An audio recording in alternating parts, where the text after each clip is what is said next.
Look, investment markets for fiscal 2018 at a headline level performed quite well. We had double-digit returns in things like global and listed shares. We had reasonable returns in property, but then it got a little bit more differentiated. Things like bonds as an asset class delivered about half of their 30-year average return of about 7%, returning just over 3% for the year. And things like the Australian dollar actually fell for the year and posted a negative return. But if we dig below the headline numbers, it was a really interesting story. Like the first half of the year, so to December 2017, was very, very different to the second half of the year. And we saw much higher returns consistently across asset classes in the first half of the year. And this was really because investment markets were quite buoyed by things like strong economic growth, a continuation of good economic prospects out of the US. We had the benefit of tax cuts in the US being talked about, and this led to expectations of good corporate profit growth. In the second half of the fiscal year, we had a material change in investor attitude towards risk, and that was how fast are interest rates going to be going up in the US? Is there a bit of a slowdown occurring in the Chinese market? We've got the talk about trade wars, and then we also have the prospect of what we call quantitative tightening, which is liquidity withdrawal from markets. So hence we saw some very differentiated and much lower returns in the second half of the year. Look, the outcome that we saw in the second half of the last fiscal year, we think really sets the blueprint for how markets are going to behave going into the future, and that is high levels of volatility and lower returns. And really what it signals to us is we are in the latter stages of a very elongated bull market, and valuations are not cheap anymore. Pretty much all investment markets are at or about their all-time highs. So when markets are cheap, and indifferent news comes along, they can absorb them more. When markets are fair value or more expensive and indifferent news comes along, they're going to be more volatile. So you're going to see that come into return streams. But there's really importantly, and we've been talking about this for a while, two key structural factors that are impacting markets this year that have been really significant tailwinds for markets in recent years and since the global financial crisis. The first is that after 30 years of lower interest rates, we're now going to start to see interest rates increase. And you can see the expectations for US 10-year Treasury bonds is actually starting to rise. That's a very significant difference. The second is we're moving into a period of what we call quantitative tightening. So since the global financial crisis, we entered pretty much globally coordinated era of central banks providing liquidity into markets. It was commonly referred to as quantitative easing. So those two factors of quantitative easing and lower interest rates have been material benefits and provided benefits to both economic growth and market valuations. So we're really starting to see them turn around, and they're now going to start moving in the opposite direction. And this has some pretty significant impacts on markets.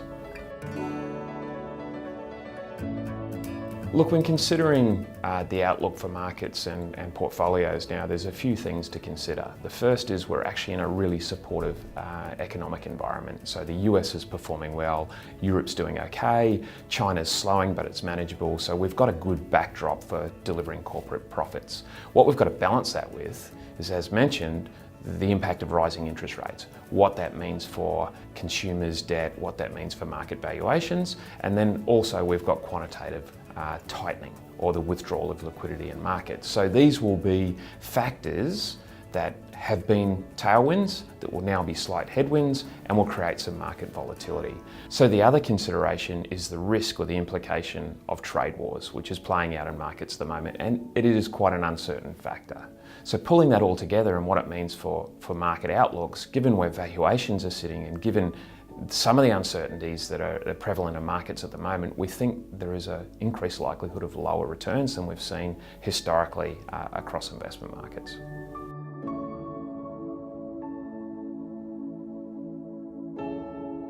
Given we're in the latter stages of an elongated bull market environment, which could continue for some time, there are three clear things that we want to be focused on. The first is risk, how much risk we're taking in portfolios.